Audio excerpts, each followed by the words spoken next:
My next guest does it all. He's the director of the Senior Bowl, a former NFL GM with the Cleveland Browns, and now he is the color analyst for the Alabama football games on the radio. Alabama gets ready to take on Notre Dame in the BCS National Championship game on Monday night at 8:30. So let's welcome in Phil Savage. Phil, Zach Gelb here, WHIP Radio in Philadelphia. Thank you so much for joining me, and how are you? Good afternoon, Zach. I'm doing real well, making our way towards South Florida for the big matchup on Monday night, and then doing the balancing act of finalizing a lot of our Senior Bowl plans. Well, you've been with this Alabama team all year. What's the feel with this team after a very long layoff before they get ready for Monday night? Well, I think it's a team that has a lot of confidence coming into this game. You know, they've had this routine before, and Nick Saban seemed to find the routine that has worked for this squad. 2 years ago, they played their best game after a long layoff. They destroyed Michigan State at the end of the 2010 season. Of course, the year before that, they had the long layoff. They beat Texas for the national title. And then last year, beat LSU after a long layoff. So they have a formula. They know how and when they're going to practice, and they break it up into a couple of different segments. But the team, of course, got down yesterday, and they'll begin their final preparations here in Miami for Monday night. So I think they come in with a lot of confidence, and I think they've gotten most of their health back, although Kenny Bell, the wide receiver, and Everett Jones, the center, are still a little questionable for Monday night. That experience definitely stands out for me. If Alabama wins this game, they'll win 3 national championships in 4 years. But there's a lot of hype around Alabama. Not many people are giving Notre Dame a chance in this game. Will those college kids at Alabama, will they buy into this hype and possibly maybe make this game closer than it should be against Notre Dame come Monday night? Well, I think that's the danger for Nick Saban and his staff, is for their team to come in overconfident. If you watch the tapes and the videos, there's no doubt that Alabama has more ability across the board. However, Notre Dame has 5 or 6 players that are real difference makers, and they do an ingenious job of putting those players in position to make plays, like Tyler Eifert, the tight end, Theo Riddick, the running back. They move them around formationally, and those are things that can cause problems for the other team.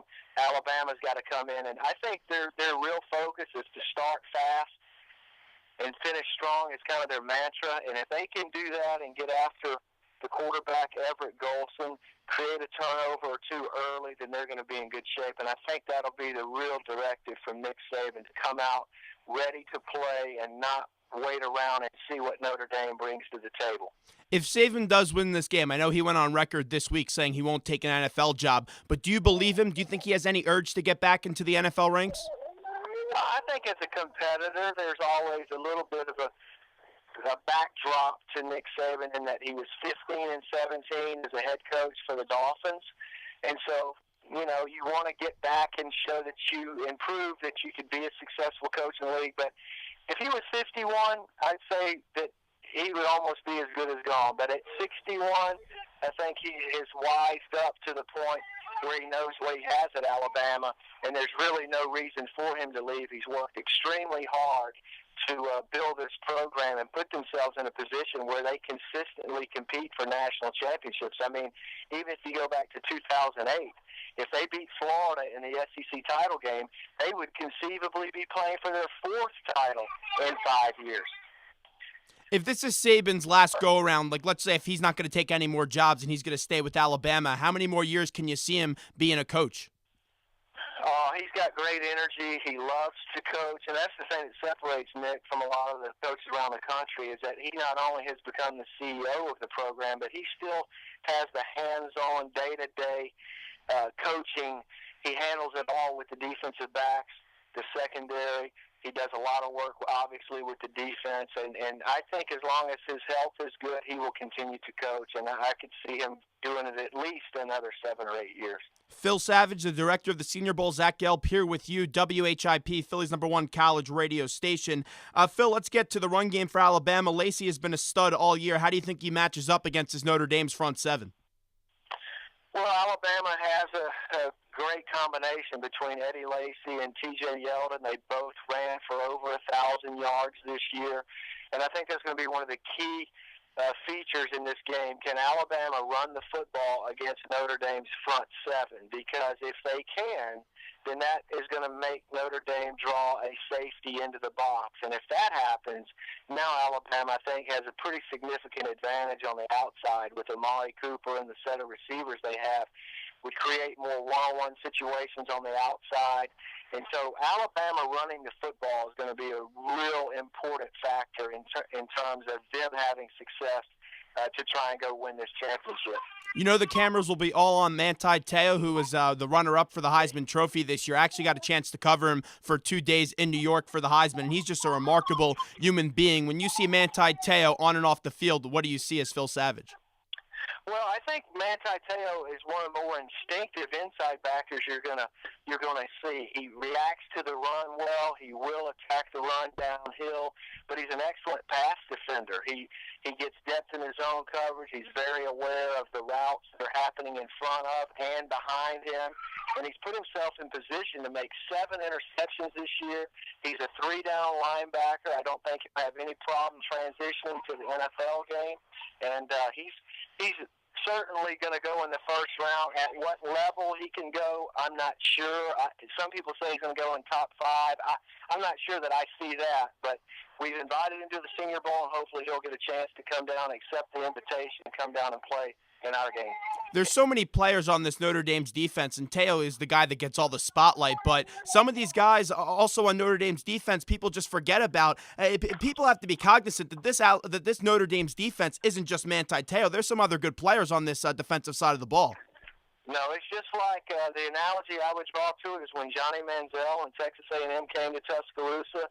I pleaded with the fans and the listeners that it's more than just one player. You know, A&M had 2 NFL caliber tackles. They had 2 good running backs.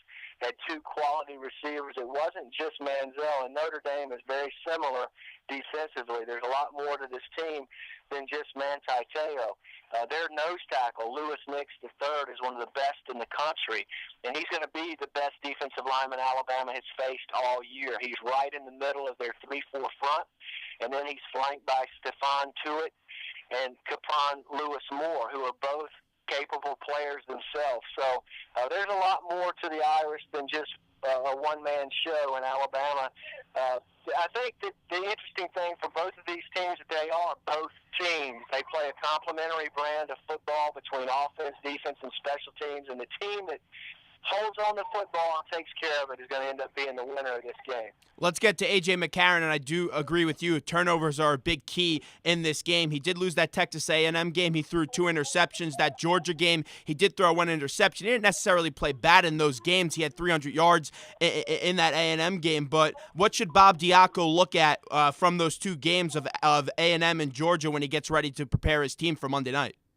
Well, I think the big thing that Notre Dame tries to do is they try to prevent the big play. You know, they play very conservatively in the back end, and again, they try to control the front and the run game with their seven-man front, and then play conservative coverage-wise. So, again, if Alabama can run the football and draw a safety into the box, now you get the one-on-one matchups. And A.J., when receivers are open, he will hit them, and he's had a very good year, 26 touchdowns, only 3 interceptions. You know, the 3 interceptions he threw are the ones that people focus on, but he's thrown a bunch of passes this year that were not intercepted. But he's going to have a big role in this game, obviously. And if Notre Dame tries to sell out to stop the run, then there's going to be some opportunities on the outside. And, you know, Amari Cooper's been a fabulous freshman for Alabama. Kevin Norwood has his health back. He's the receiver on the other side. There's another young man named Marvin Shin. You haven't heard much about him, but I really expect him to get some chances Monday night as well. We're talking to the color analyst of the Alabama football games on the radio, and that's Phil Savage, who was a graduate assistant at Alabama for many years. And let's get to Notre Dame's quarterback, Everett Golson. Do you think he's ready for this big moment, and do you expect Notre Dame, who likes to run the ball just like Alabama, to maybe throw a little bit more come Monday night? Well, I think Notre Dame is going to do some things differently. Maybe not stray too much away from their initial game plan, but I do think they'll have some formation wrinkles. I think that they will try to get Everett Golson established in some sort of rhythm. When he's been able to get off to a decent start, he's done okay for them. It's been when it's the shaky start, it seems to carry through the entire game, and that's what I was referencing earlier in terms of Alabama trying to get off to a fast start and get after Everett Golson. He can extend plays. He's very athletic. He is a capable thrower in terms of being dangerous enough to complete some passes, and Notre Dame has hit some shot plays this year. So much like Notre Dame's defense, Alabama's going to have to focus on the run and then not allow the ball to be thrown over their heads. And one player that may be flying under the radar for the Irish is Tyler Eifert, the tight end. He's a big-time size tight end, has 44 receptions on the year. Maybe he gets some more play in this national championship game. Alabama has to watch out for him. Yeah, I would say that he's the number one target for Alabama's defense beyond trying to stop the run is going to be controlling Tyler Eifert. The quarterback, Everett Golson, has eyes for him. He will throw it up into a crowd, and Eifert goes up and gets it at 6'5", 250 pounds or so. He's an outstanding receiver. He's got the route running ability of a wide receiver, but yet the size of a tight end, so he's a mismatch, a nightmare for most teams, and I'm sure that Alabama will have a specific game plan for when he's stationed as a wide receiver versus as a slot versus as an on-the-line tight end. But he has been the definite starting point of their passing attack, and he's a guy that Alabama is very concerned about. We're talking to the director of the Senior Bowl, Phil Savage. Phil, let's get to that Senior Bowl right now. What are you most looking forward to when the Senior Bowl comes at the end of the month? Well, I think there's always a lot of focus on the quarterbacks, and people, have said that this is a group of quarterbacks. Yes, there's not an Andrew Luck. There's not an RG3, at least on the surface, but there's at least 6 to 8 quarterbacks that are competing to become the first or second pick in this draft in terms of the guy being drafted as high as they possibly can go. So the quarterbacks are always the center of attention. Mike Glennon from NC State, E.J. Manuel from Florida State, Landry Jones from Oklahoma, Tyler Wilson from Arkansas, the 4 quarterbacks that have committed to us. We're still waiting to hear back from Geno Smith. And, of course, Matt Barkley has the shoulder issue that we're trying to work through. So at this point, we think we're going to have a good collection of quarterbacks.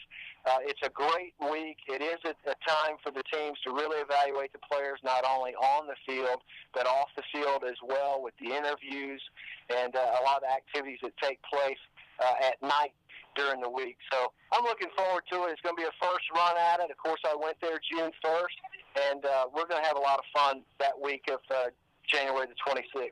Well, you've been a personnel guy in the NFL for years, and you were a GM with the Browns. When you were a GM with the Browns, how much stock did you put into the Senior Bowl when you saw a kid play well in that game? Well, the Senior Bowl has its place. I think sometimes you can overvalue what takes place there, but then other times you may undervalue what goes on at the Senior Bowl. The biggest part of the Senior Bowl is the fact that you get a chance to sit down and talk to these players for the first time and meet them face to face. They're not just a number or a face mask. You actually get a chance to meet the person and go through some of the things that they've been involved in as a high school and college player, any off-field situations that you might be concerned about. And then the one-on-ones in practice are really the things that become such a focus. Wide receivers and DBs, linebackers and running backs, and then, of course, the O-line and D-line always the feature guys to watch. I told my Twitter following that you were going to be on the show today, and one guy that got back to me was Brandon McManus, who is the kicker and punter at Temple University, and he said, tell Phil Savage I want to go to the Senior Bowl. I'm telling you, Phil, you got to give this kid an invite. I see this guy each and every day covering the Temple football team, and I don't think there's more of a complete kicker and punter in the nation. He's just so dynamic, and every week I get mail from Kathy Bon Jovi and PR at Temple that Brandon McManus wins this award, this award, this award. He was at the game last night receiving another award. You got to give Brandon McManus an invite to the Senior Bowl.